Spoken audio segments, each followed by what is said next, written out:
सो hey guys, क्या हाल है। Welcome back to this channel. यार तो काफ़ी बच्चों को डाउट आ रहा था स्कॉलरशिप को लेके।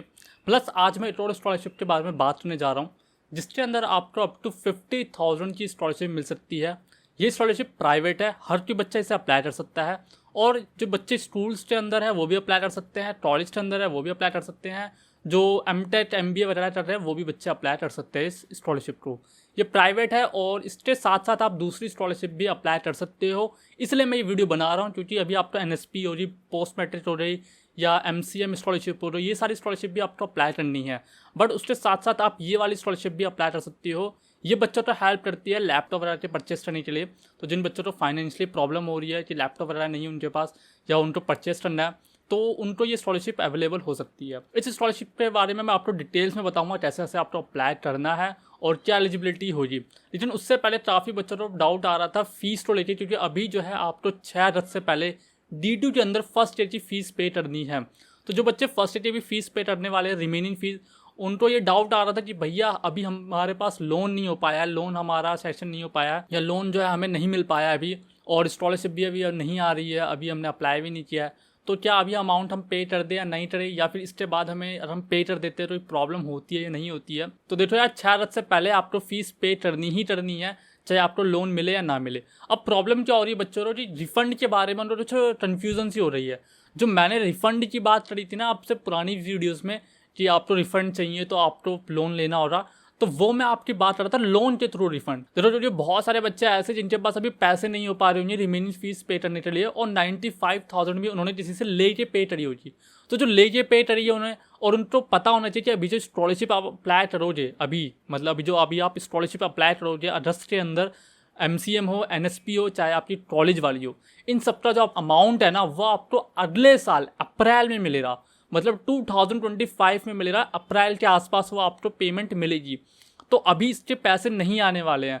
तो वो बच्चे ये सोच रहे थे कि अभी इसके पैसे आ जाएंगे, अगर हम लोन ले लेते तो पे कर देंगे हम। तो ऐसा नहीं है। आपको मैं बोल रहा था लोन के थ्रू, क्योंकि अब जो बच्चे लेके भर रहे हैं अभी पैसे 95,000 लेके किसी से भरी है, या फिर अब जो रिमेनिंग फीस है 1,43,000 है वो भरेंगे किसी से लेके, तो उनको जो है वापस भी देने होंगे। तो वापस देने के लिए मैं चाह रहा था कि आप लोन ले लोगे उससे पहले, तो आपको जो है ये फर्स्ट ईयर की फीस लोन के थ्रू रिफंड हो जाएगी। तो जिससे भी आपने पैसे लिए थे तो लोन के थ्रू आपके पास पैसे आ जाएंगे रिफंड, और वो आप किसी जिससे भी आपने लिए थे उसे आप रिटर्न कर दोगे। तो जो अमाउंट जो आपको रिफंड हो रहा लोन के थ्रू, वो आपको लोन में चढ़ जाएगा कि इतना अमाउंट इन्होंने लोन से लिया है एजुकेशन लोन के थ्रू। तो ये मैं बता रहा था उनको। तो ये नहीं था कि आपको पैसे मिल जाएंगे। लोन का इंपॉर्टेंस इसलिए है स्कॉलरशिप में, क्योंकि जो बच्चा लोन ले लेता है ना, तो जो DTU वाली स्कॉलरशिप है ना, DTU फी कंसेशन, उसके अंदर आपको इंटरव्यू वगैरह होता है। सिर्फ उसी इंटरव्यू में पूछते हैं कि आपने लोन लिया है या नहीं लिया है, फीस कैसे पे करी है।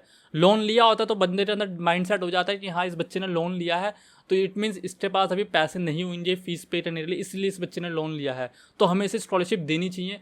ट्यूशन फीस जो हमें है देनी चाहिए, मतलब 1.5 लाख रुपये। तो जो गवर्नमेंट स्कॉलरशिप है उन सब में आपसे नहीं पूछा जाता कि आपने लोन लिया है या नहीं लिया है। तो कोई बच्चा ऐसा है जिसको सिर्फ गवर्नमेंट स्कॉलरशिप अप्लाई करनी है, तो और उसके पास फाइनेंशियल इतना है कि अभी फर्स्ट ईयर की फीस पे कर सकता है, और सेकंड ईयर में जो पैसे आने वाले हैं उससे वो अपनी थर्ड ईयर की फीस पे कर दे रहा, ऐसा ऐसे वो पे करेगा। तो उसके लोन की जरूरत नहीं है। बट कोई बच्चा D2 की स्कॉलरशिप लेना चाहता है पर्सनली, तो वो लोन ले ले, क्योंकि वहाँ पे इंटरव्यू में आपसे पूछा जाता है लोन वगैरह के लिए। और प्लस कोई बच्चा फाइनेंशियली इतना अच्छा नहीं है या फिर उसके पास पैसे नहीं हो पाते, तो वो लोन ले। ठीक है, तो ऐसा नहीं है कि अगर आप लोन नहीं ले रहे हो तो आपको स्कॉलरशिप नहीं मिलेगी। गवर्नमेंट स्कॉलरशिप में आपसे लोन के बारे में नहीं पूछा जाता। सिर्फ D2 की जो स्कॉलरशिप है, फी कंसेशन या एनएसयूटी के अंदर जो भी होता हो रहा, तो जिसके अंदर जो इंटरव्यू होता है D2 के अंदर, उसके अंदर आपसे पूछा जाता है। बस इसलिए मैंने बोला था कि लोन ले लो। बाकी अगर किसी से रिफंड करना है, मतलब किसी बच्चे को देनी है, अभी किसी से लेके पे कर रहे हैं, तो उसके लिए मैंने बोला था कि आप लोन ले लो रिमेनिंग फीस पे करने से पहले, ताकि जो बैंक वाले वो रिफंड दे सके। बाकी ये चीज़ जो है आप अपने किसी भी बैंक, नियर बाय बैंक हो, उसके ब्रांच, या फिर D2 के अंदर जो SBI का ब्रांच है उसके अंदर भी जाके आप पता कर सकते हो कि अगर अब हम लोन लेंगे तो क्या फीस रिफंड होगी या नहीं होगी फर्स्ट ईयर की। तो वो सारी चीज़ें जो आप एक बार बैंक में पता कर सकते हो। ठीक है, तो अब बात करते हैं इस प्राइवेट स्कॉलरशिप के बारे में, जिसके अंदर आपको 50 या 75,000 जो है रुपये मिल सकते हैं फॉर पर्सनली लैपटॉप के लिए। तो इस स्कॉलरशिप का नाम है HDFC बैंक परिवर्तन ECSS प्रोग्राम। 2024 से लेकर 2025 तक ही चलेगी, और इसके अंदर आपको सभी बच्चों को स्कॉलरशिप मिलेगी। जैसे कि यहाँ पे आप देख सकते हो, पोस्ट ग्रेजुएट स्टूडेंट को भी मिलेगी, अंडर ग्रेजुएट जो स्टूडेंट है उनको भी मिल सकती है, और जो स्कूल में पढ़ रहे हैं स्टूडेंट उनको भी मिलेगी। एलिजिबिलिटी एंड क्राइटेरिया आप यहाँ पे साफ साफ दे सकते हो, क्या क्या एलिजिबिलिटी है, कितना कितना अमाउंट मिलेगा। यहाँ पे for general post graduate student तो 35,000 मिलेगी, प्रोफेशनल तो 75 मिलेगी। तो ये जनरल और प्रोफेशनल टोन से हैं। तो जनरल वाले ये वाले कोर्सेज है जो बच्चे अभी M.Com MA कर रहे हैं एक्सेट्रा, तो उनको 35,000 मिलेगा। और जो प्रोफेशनल कोर्सेज है लाइक M.Tech या MBA एक्सेट्रा, तो उनको मिलेगा 75,000। बात करते हैं जो बच्चे अंडर ग्रेजुएट है, जो बच्चे अभी अभी अप्लाई करना चाहते हैं, जस्ट अभी इन्होंने एडमिशन लिया फर्स्ट ईयर के अंदर, वो भी अप्लाई कर सकते हैं, या फिर सेकंड थर्ड ईयर में हो वो भी अप्लाई कर सकते हो। तो यहाँ पे भी देखो जनरल के लिए 30,000 है, प्रोफेशनल के लिए 50,000 है। जनरल में कौन कौन से कोर्सेज हैं, B.Com BSc BA BCA ये सारे कोर्सेज हैं। और प्रोफेशनल में है आपके B.Tech MBBS LLB BArts nursing, ये सारे कोर्सेज आपको मिल जाते हैं। डॉक्यूमेंट्स यहाँ पे सिंपल जीवन दे रखा है, डॉक्यूमेंट क्या क्या लगेंगे आपके, और अप्लाई कैसे करना है वो भी, और मैं भी आपको बताता हूँ अभी अप्लाई कैसे करना है आपको। बात करते हैं जो बच्चा अभी स्कूल के अंदर है, स्कूल के अंदर भी आपको बेनिफिट मिल जाएगा। अगर आप 1st to 6th के अंदर हो तो आपको 15,000 रुपये मिल जाएंगे।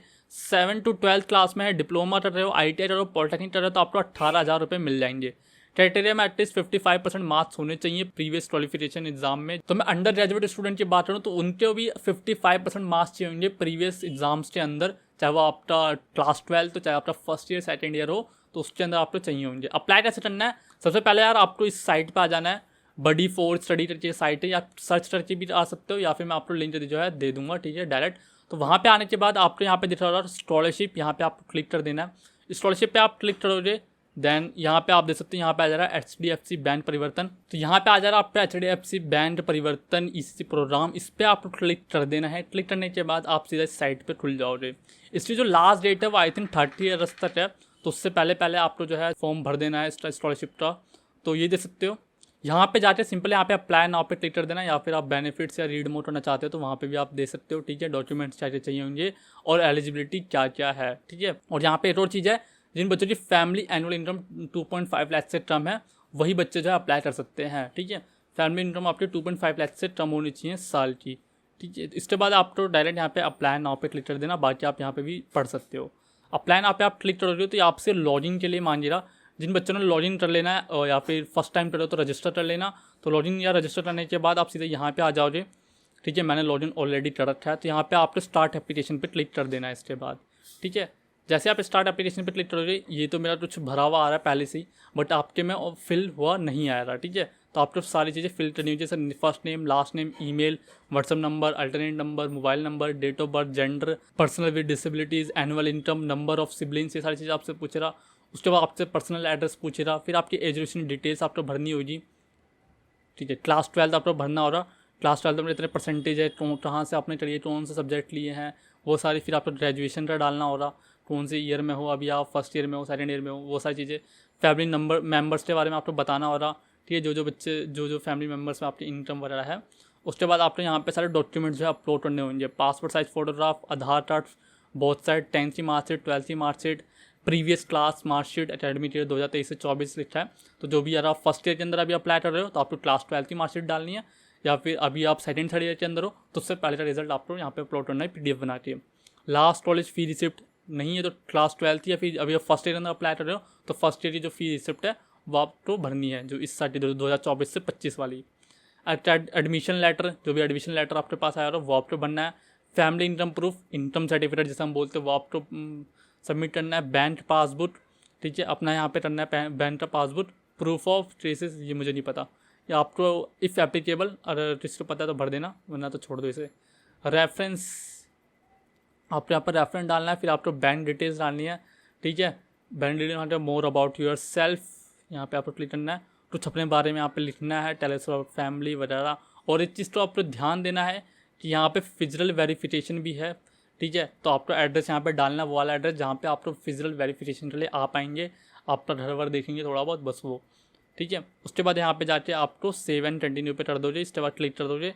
देन उसके बाद प्रीव्यू पे क्लिक करने के बाद आप सिंपली अप्लाई कर दोगे, ठीक है। देन उसके बाद बच्चा शॉर्टलिस्ट वगैरह होता है तो उसके बाद ईमेल वगैरह आ जा रहा है या नंबर आ जाए, फ़ोन पे मैसेज आ जा रहा, तो वहाँ से आप दे सकते हो। फिर उसके बाद फिजिकल वेरिफिकेशन हो रहा, वो होने के बाद आपको स्कॉलरशिप मिल जाएगी। तो अगर आप B.Tech वगैरह कर रहे हो तो आपको 50,000 जो है अमाउंट मिल जाएगा आसानी से। तो और इसके अलावा भी आप कोई दूसरी स्कॉलरशिप अप्लाई कर सकते हो, ये एक अच्छी बात है, ठीक है।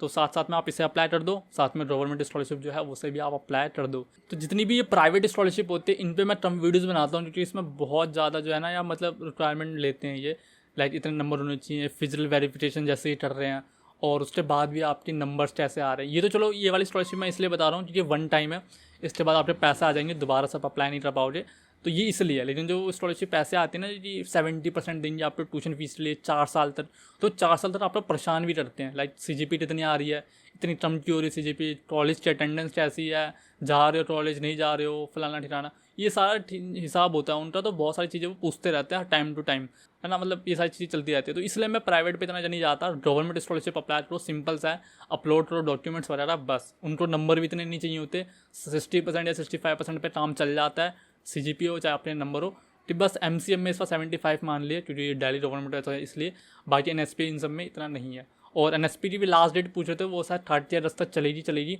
बाकी मैं जब कॉलेज आऊँगा, कल या परसों कॉलेज आऊँगा, तो जो है मैं आपको अपडेट भी कर दूंगा। जो बच्चा अगर मिलना चाहता हो तो मैं ग्रुप पे मैसेज कर दूंगा, जो व्हाट्सअप ग्रुप है उस पर मैं मैसेज कर दूंगा कि मैं कॉलेज आ रहा हूँ आज, और लोकेशन वगैरह बता दूंगा कहाँ पे मिलना है, ठीक है, कॉलेज के अंदर, वो सारी चीज़ें हैं। बाकी मैं वहाँ पे भी मैं विंडो से पता करके बता दूंगा आपका NSP के बारे में, मुझे भी कुछ पूछना था वहाँ पे, तो वो सारी चीज़ें जो है मैं आपसे पूछ के एक वीडियो बना दूंगा, ताकि आप वहाँ से भर सको, ठीक है। क्योंकि ये जो प्रोसेस हो रहा है DTU के अंदर, वही सेम NSUT या अदर कॉलेजेस के अंदर भी सेम हो रहा, ठीक है, तो उससे आपको हेल्प मिल जाएगी। तो अगर ये वीडियो पसंद आया तो वीडियो को लाइक और चैनल को सब्सक्राइब कर दो फटाफट से, और भी ऐसी स्कॉलरशिप के लिए सब्सक्राइब कर दो चैनल। और हम मिलेंगे अपनी नेक्स्ट वीडियो में। नेक्स्ट वीडियो हो सकता है हम NSP या MCM की जो फॉर्म है कैसे भरना है, कैसे डिटेल्स वाइज कैसे फॉर्म भरना है, वो सारी चीज़ें मैं बता रहा हूँ, तो उसके लिए भी चैनल को सब्सक्राइब कर दो। हम मिलेंगे अपनी नेक्स्ट वीडियो में, तब तक के लिए ऑल द वेरी बेस्ट यार, थैंक यू सो मच।